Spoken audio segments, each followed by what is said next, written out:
I'm here with Bertrand Gauchot. We just had the most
Welcome to the Crypto Megan podcast. I'm your host, Megan Nilsson. I'm a high-end crypto and NFT portfolio and Web3 strategy consultant. I'm currently on a world tour as a Web3 keynote speaker at all the biggest Web3, tech, and fintech events around the world as an industry leader to educate anyone from beginner to C-level executive, and of course, to advocate for women in Web3. My mission is to inspire new people to get involved in the crypto and NFT space with quality, entertaining information they can trust as pioneers in this cultural and financial revolution, a paradigm shift.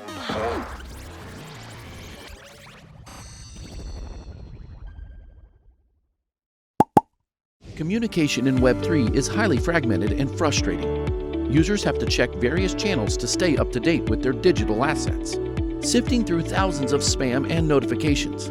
This is why we created Ethermail, the first Web3 email solution. We have such an incredible show prepared for you today. I'm here with the most incredible person. Thank you so much for being here with us. A good friend of mine, former Formula One star and successful entrepreneur. I mean, this is just incredible.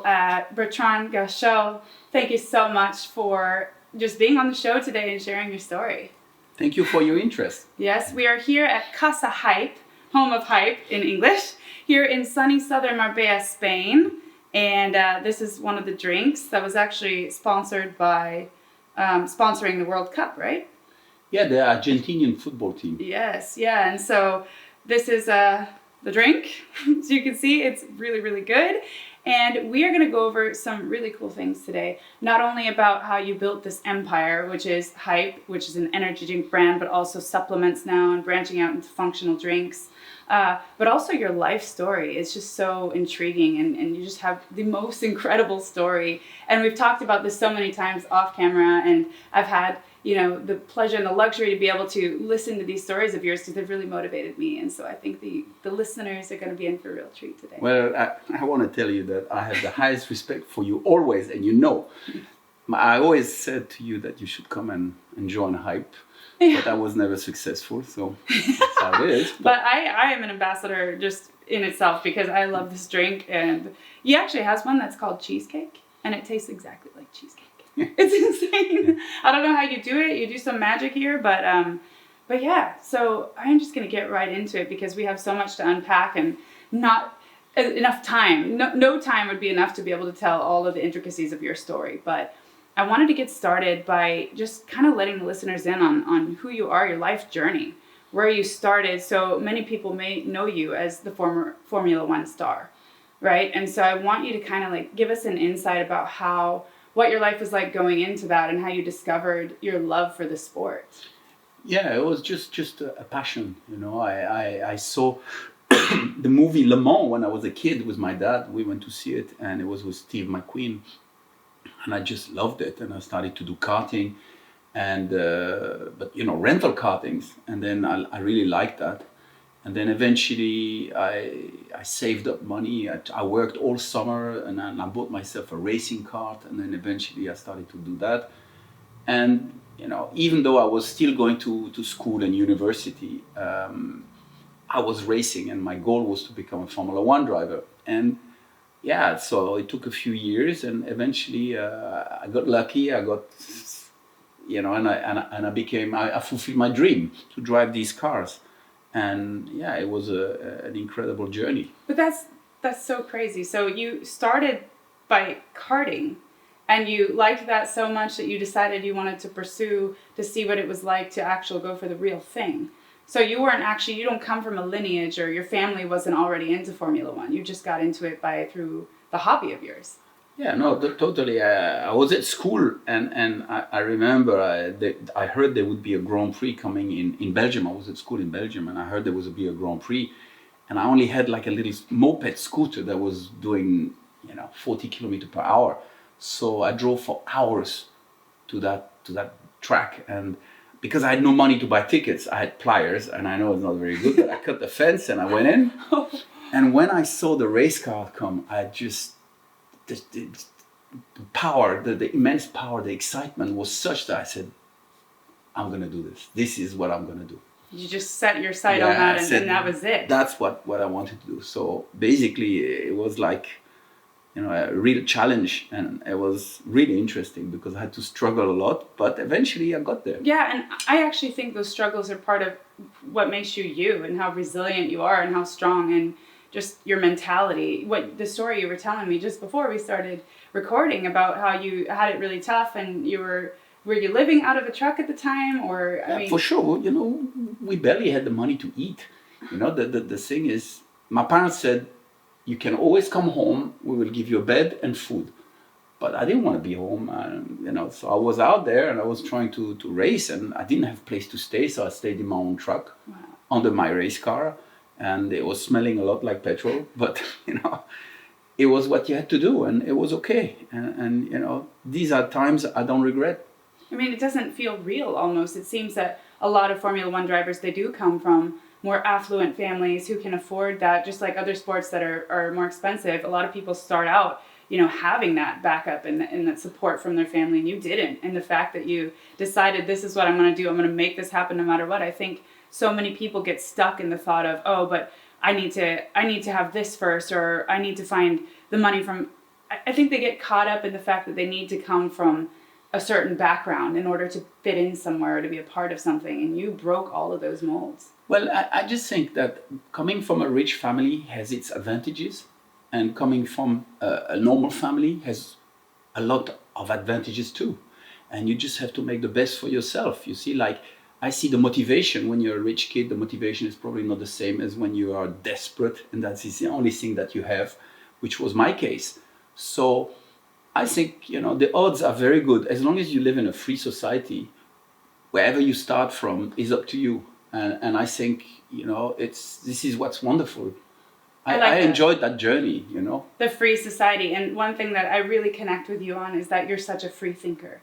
And I think that's also what drove me toward, getting to know more of your story, because we think a lot alike in a lot of ways. So then take us through, you started getting into this, and you decided, I'm going to make this happen, whether I have money or not. I'm just going to go for it. I'm going to throw it out there. So how did you get started? And tell us a little bit about your journey in that. Well, it's just the classical thing, I was racing cars, and I was okay about it. I was quite fast, so they gave me better opportunities in better cars, and I got sponsorship.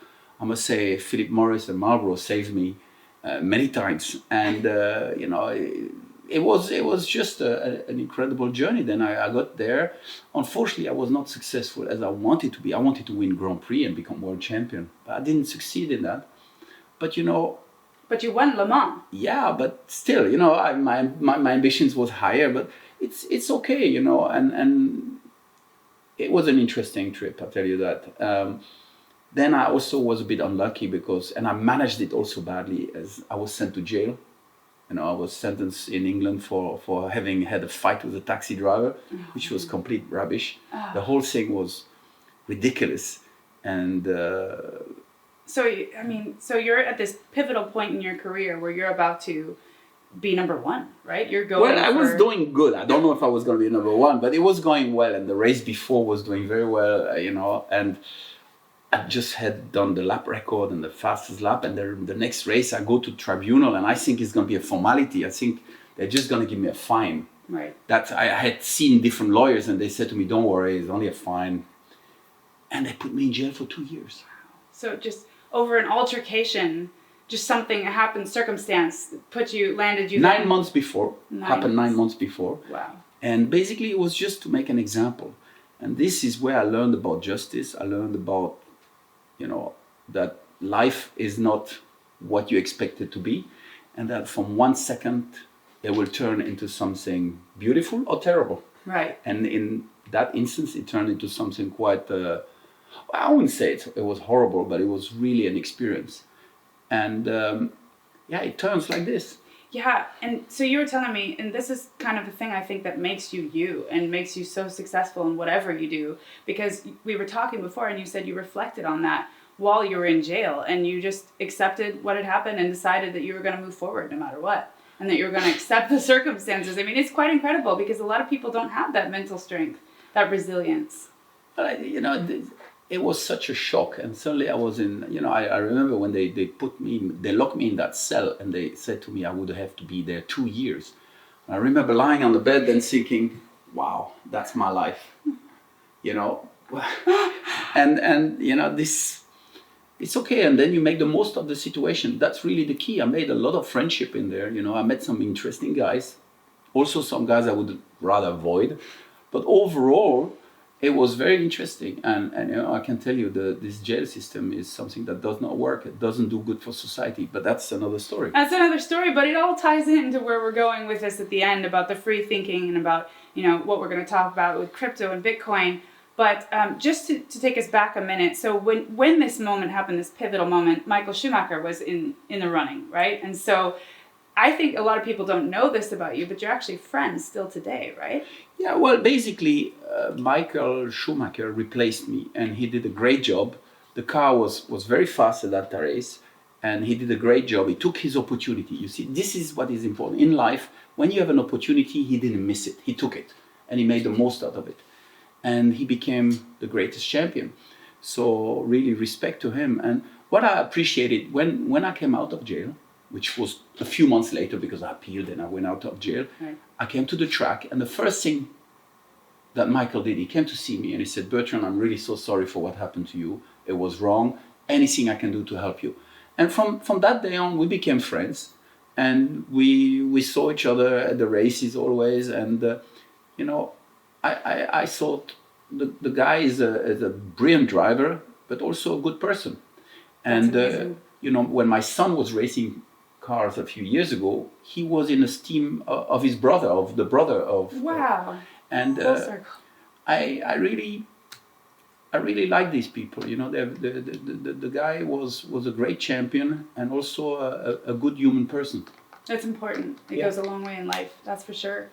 And so when you got out and you saw that he was kind of starting to take his place in that spot, how did you feel in that moment? And how were you able to move forward after, such a speed bump, we'll call it, in the road? Well, basically, first, obviously, I wasn't very happy how I handled that whole thing. I made mistakes, I should not have gone to court that way. I should have been more prepared. I thought it would be nothing, and that was my mistake, and I regret that. But apart from that, I should have done things better for sure. This is how life goes. Life lesson learned. And so, you get out, and at what point do you decide, okay, I'm going to pivot and I'm going to launch this extremely successful today energy drink company? Well, that was basically when I was racing. I was sponsored by energy drinks companies, and basically when I retired, I said, I'm going to do a company that distributes these drinks in France, and we started to distribute Hype in France. Wow. And basically, then we grew from France to other countries. And then now today we're in about 40 countries. That's incredible. And basically, we're a market leader in some markets which are very, very important to us, obviously. Right. And we enjoy doing what we do. Now it's 20 years. I can't believe That's insane. That's so cool. And now we're here talking about it, and you have this most amazing office, this really cool lifestyle, and I just admire the way that you think. So I just want to go back to one thing that we talked about before too, which was you said that a lot of people gave you a hard time when you started the company because they were looking at you at this you know, successful, famous Formula One person who then stepped into this new kind of category and had a specific thing they would tell you? No, because basically when we started Hype, we only rented desks in a marketing agency in Paris. Wow. That's when we started it. And basically, I remember I was carrying the cases myself.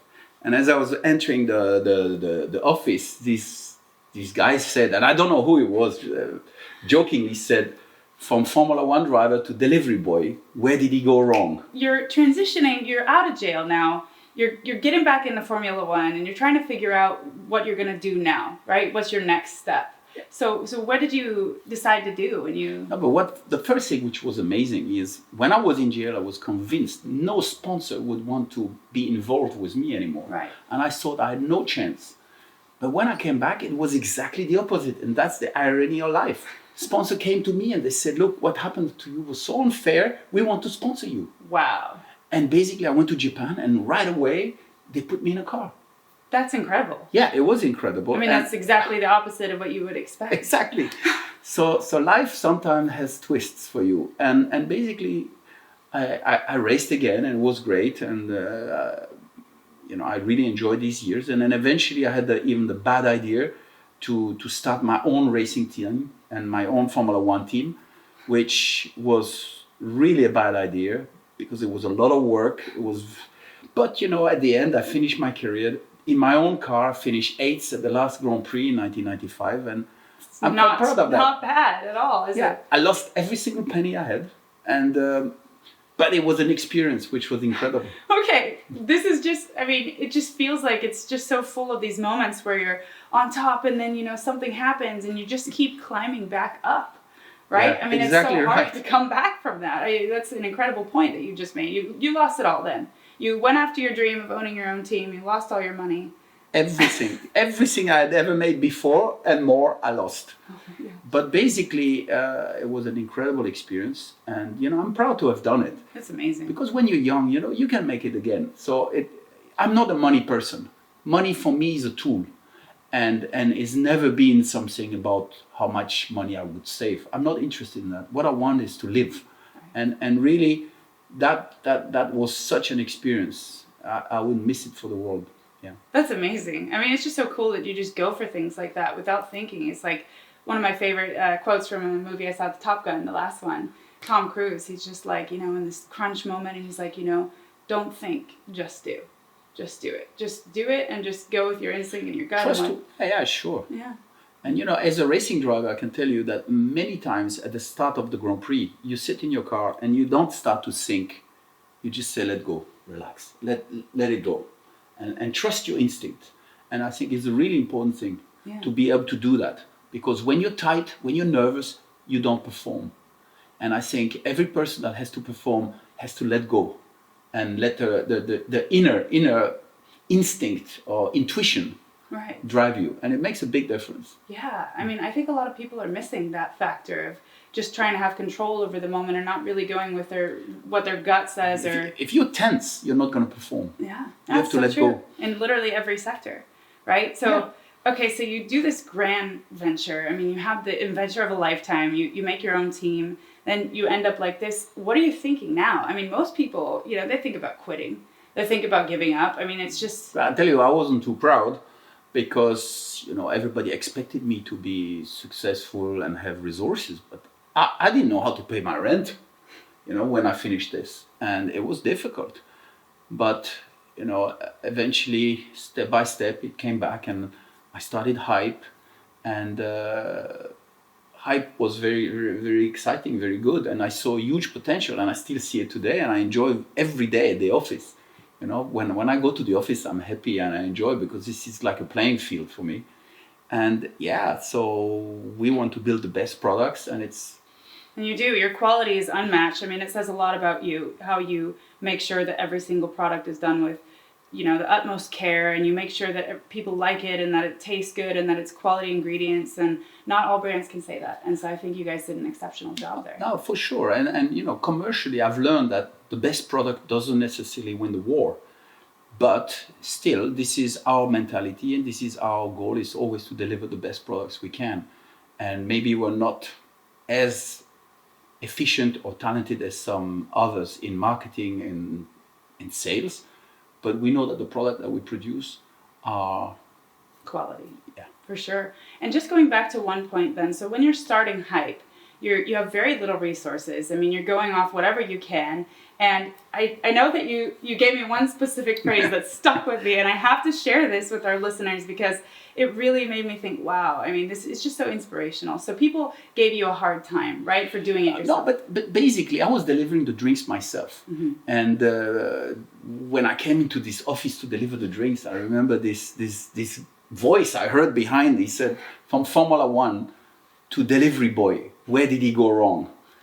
And I just remember I turned around and I just laughed because it was true.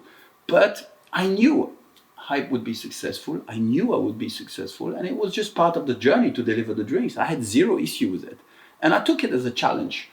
And, you know, today I'm very happy to have done that. I mean, it's super admirable because that's something that holds so many people back. And this is why I wanted to bring this point up, because so many people care so much about what others think that they're just stuck in life because of it. And so yeah, you're prisoner of your own image, and you shouldn't, because basically everybody forgets. Even the fact that I went to jail, you know, some people said to me, don't speak about it. And I said, no, I'm proud of it.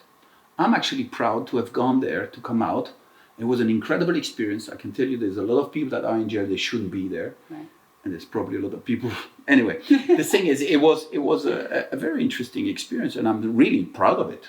I mean, I think that's so much to be said for just how liberating that feeling should be, right? Of just letting go and not caring what others think and doing your thing, and just that winning mentality. That's what is so magnetic about you, is that you just go for it, and it's like nobody can stop you. And when people do this in life, you're literally unstoppable. You're unstoppable when you don't care about what others think, and you really unlock your true potential inside. You don't need the resources. You don't need people's affirmation that you're great. Right? No, for sure. I wished I was unstoppable. I know my limitations, unfortunately, but yeah, I tell you what, I enjoy the journey. Yeah. And that's what it's about. It's about the journey. Totally. That's a major part of my show, actually, is just talking about the journey, which we've been doing. I like to do that part because people have so much to learn from people in your position and like you, who've had it all and then, had a setback, but then kept going. And now look at where we are in life. And so you're just living this incredible life. You have this amazing brand. And, one other thing now that we'll transition to that we have in common is, our love for the movement that is happening now within cryptocurrency and Bitcoin. And the freedom of money, the sovereignty of your own money, of being able to control that money and control the way you transact and interact with that part of the world is just incredible. And so yeah, absolutely. And I'm really thankful to you to dedicate so much of your life to this extremely important and profound opportunity we have for society to live in a... Freedom is essential. For me, freedom is everything. Freedom is what enables creativity. Freedom is what makes happiness. And I think Bitcoin is an essential part of freedom. And this is why, I believed in it. And since the beginning, when I heard about it, I didn't know how to get into it. But I was really, because we're talking 2013, 2014, I didn't know how to do it. I'm not a geek enough to know how to access it, but I really was fascinated by it. And still today, I think this is something extremely important for a free society. I really believe that there should be separation between the government and the money, like there's a separation between government and church. Yeah. Absolutely. It's very, very, very important. And justice, separation of the powers is essential to a functional democracy. And it's just not normal that the government can print money and distribute it, because we always hear about government printing money, but you never hear where that money is going, because if you think they're only buying bonds with it, it's wrong. They give it to different companies, and different people have huge benefits, so everybody's money is diluted. And then suddenly they give this money to somebody else. So imagine playing the Monopoly, and suddenly one guy controls the bank and decides, okay, we need a bit more money because everybody's running short, so everybody gets a bit of money. That's fair. Okay, the prices rises, but it's fair, but in the case that we are living in, is not, because only a part of the players get the money. The top. Yeah. Well, whoever. Yeah, whoever. Not us. It's not equally distributed. Yeah, and I really believe that Bitcoin solves this kind of issues, and you know, you wouldn't have wars like we have them today. Nobody would finance them. Yeah, and that's a good point. It's really important for the freedom and you know, the control, because for me, money is going to become like, sorry to say, but you know, like air miles. Yeah. You know, air miles, and from one day to another, they say to you, sorry, the price of petrol has gone up. Your miles are only worth so many. Your miles are worth nothing. You know, they dilute them. They dilute them all the time. Yeah. And basically, you know, this just, people work for nothing at the end, because your money is worth nothing. And this is why I really love the concept of Bitcoin, something totally independent, a mathematical formula, decentralized. I just think it's limited supply, no printing money, right? And I posted this the other day. It's how often Bitcoin gets audited versus the Fed. So I don't think the Fed has ever been audited, and it's just, you know, the amount of security and privacy and ease of use and all of that with Bitcoin. You said it before, money is like a tool, and so Bitcoin enables us to interact between each other and with each other without the use of the middleman, the clunky bank that can deny our transaction or can freeze our accounts or can tell us. Even now, the Fed is coming out saying, I mean, we want to launch our CBDC, so a central bank digital currency, right? So it's a dollar, but in the digital form. And the problem with that is actually nothing has changed. It's the same tired system with better technology and even more control, right? So it's not going to replace crypto. It's absolutely the opposite of crypto. And your money is not your money. They control your money. They say, you cannot send it there, you cannot do this. You know, they charge you per transactions, which are completely ridiculous. The whole thing is complete tyrannical. Yeah. And don't forget, you know, for a democracy to work, is the people have to make the decision. The people make decisions. Right. To make decisions, you need to be informed, so you need to be able to read. But the media is being bought by Western governments. We all know. The media. So obviously you're disinformed. Some of the media is banned because they say it's disinformation. And basically, so you don't have access to information. You're only listening to one voice. Right. You have to make a vote, but your vote means nothing. So at the end of the day, you know, it's really a very worrying situation, because these people have access to money. What Right. you want is, you know, something like Bitcoins. And I just think it's just an incredible invention. And basically with Bitcoin, nobody can print more. There's a limited supply, as you said. And you have also an advantage. It's saving, you know, people who want to save. I know it doesn't promote the economy, doesn't help growth, but I'm not sure that in the long term, I think it would be a lot better for society and the world in general if we could adopt this money.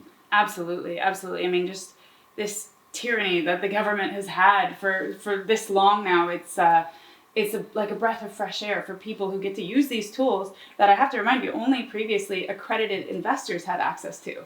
So now we have access to all these tools, to DeFi, to decentralized finance. And the US government is coming out and saying, hey, we're going to make staking illegal now, because that is actually a security. And so by definition, a security, you have to pass the Howey test, right? So it's kind of like all these different factors of, well, is one organization making the decisions? Are people investing with the hope of a return? But it's not like that at all. Actually, the CEO of Coinbase, I don't know if you've seen this article, but he comes out, his name is Brian Armstrong, and he says, look, this is the total opposite of a security. It's people locking their coins in for a specific amount of time to help secure the blockchain and make sure that it runs properly. And in return, they get rewarded coins for helping that transaction run more smoothly. And it's decentralized, right? So there's not one entity that's watching over this. And also, they can only get the coins back to their own wallet if it's the true type of staking. So, I mean, you know, like the US, they're going to drive people offshore, or I think they're losing the race and they're going to cause that innovation to go elsewhere. I think that's really important, is the fact that you want your country, your people, you want people to be involved in it, because this is going to be such an exciting industry. And I really see 2 points I want to make. The first is, again, about jail. One thing I learned in jail is that go to jail and take your £50 or $100 notes. Nobody cares about money. When you're in jail, a note is worth nothing. Okay. What is worth something in jail is telephone cards, drugs if you can have them, and tobacco. This is the medium of exchange. Wow. So telephone cards, in my days, now I don't know, maybe it's changed, but basically telephone cards are a medium of exchange, and tobacco. Right. So barter, like trade. Yeah, because basically money means nothing. You cannot buy something with it. And this is really interesting. So the fact that, now it's the dollar or the CBDC, or the Bitcoin, this is not important. It can change very quickly. People adopt very quickly what is the most efficient medium of exchange. And I really think that for the future of Bitcoin, what matters to me is they need to make it easy. It needs to be foolproof. We need to have applications which are simple, so that even a grandmother can take it and use it intuitively. And Right. this is what we don't have yet. And that's why we're still at the beginning. Yeah. But I really think this is really key for the future, for a wide adoption.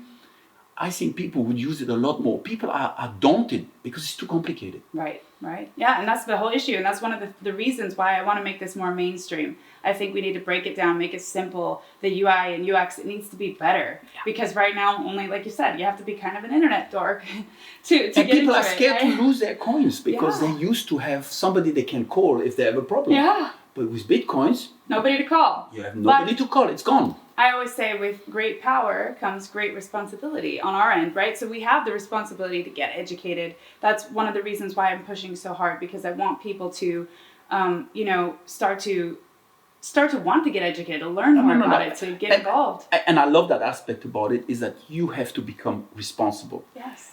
But we live in a world where people don't take responsibility anymore. And this is difficult. That's why, I think what really matters for mass adoption is very simple user interface, as you say, application which are very easy. Like we talked about, I hosted the fashion show in the metaverse the other day with a technology called Vatum. And all you had to do was one click. Even my dad showed up. So that was like my stress test. Okay, he figured it out. He's here. That's what we need to do. We need to get people involved. So they actually are using blockchain technology and seamlessly without even realizing they're using Exactly. it. And that is the game changer. Yeah. And that's what needs to happen. Yeah. I think, we have a lot of the same views. I do believe that this movement, we're on the verge of a generational opportunity here. Not only in terms of investment, but also, Bitcoin mining, which you also do. I know we've discussed that as well, which is cool. And your reasoning for doing it is actually what I love the most. Because really, I everything I did with Bitcoins was never to make money. It was never my purpose. My purpose was never to make money. And it's a philosophical issue. I just want separation of powers, separation of the government and the money. I think it should be separate. Absolutely. And basically, I like to do mining. I do it with my son, and we do it in Dubai, and we like it because it doesn't have to be a money-making business at all. I just do it because I believe in it, and I want to be part of that movement. And I want this decentralization. I want different places where you mine. Right. And so it's all very exciting. It's so exciting. We're both on the forefront of this movement and a part of this movement, and it's such a pleasure to be able to sit here and talk with you about this today, and that we've come full circle, and now you're on a new adventure of discovering all the possibilities. I know we've talked about possibly doing an event with Hype in the metaverse at some point in the future, or Formula One, they just came out with 8 different patents to be able to get involved with NFTs and crypto. I mean, this is upon us now. And we're, like I said, on the verge of a generational opportunity. And I want to bring this conversation to as many people as possible and just get them excited, because this is freedom. Totally. And I really I want to thank you for that. And, for the time you pass and your enthusiasm. And, I think is something extremely important for future generations. We talk about global warming and all that, but this is much more important than all of that, because this is about freedom. And you know, when people are free, that's when they're creative. And when they're creative, that's when they solve problems and find solutions. So I think it's essential for the future generation is to have this freedom of money, you know, that your work doesn't get lost. Your life, yeah. That your work doesn't get lost, that you're not a slave. Yeah, that you're free to explore new opportunities and new creativities. And but all your life you work to make money. If you think how many hours you spend working, trying to save money, to buy a house, to buy something for your family, and all of that is just nothing. It's just paper. Yeah. It's crazy if you think about it. It's a crazy thought. I mean, you could get lost in that thought. Yeah, because you all your life you work for something, and at the end you don't control it. They control it. It can be diluted. It can be taken away from you. In an instant. Think about it. It's crazy. It's crazy. It's a really crazy thought. And that's why, for me, it's a philosophical issue. Yeah. Yeah, and so I'm so grateful that you were able to get on here and share your viewpoints today, and hopefully, you know, the winning mentality that you have and the resilience and just that will to keep going and pursue all of these amazing things is just infectious. Like, the energy is just so good, and I'm so glad that we got to hear this side of your life as well. So thank you so much for coming on and sharing with us, and it's been amazing. Thank you very much.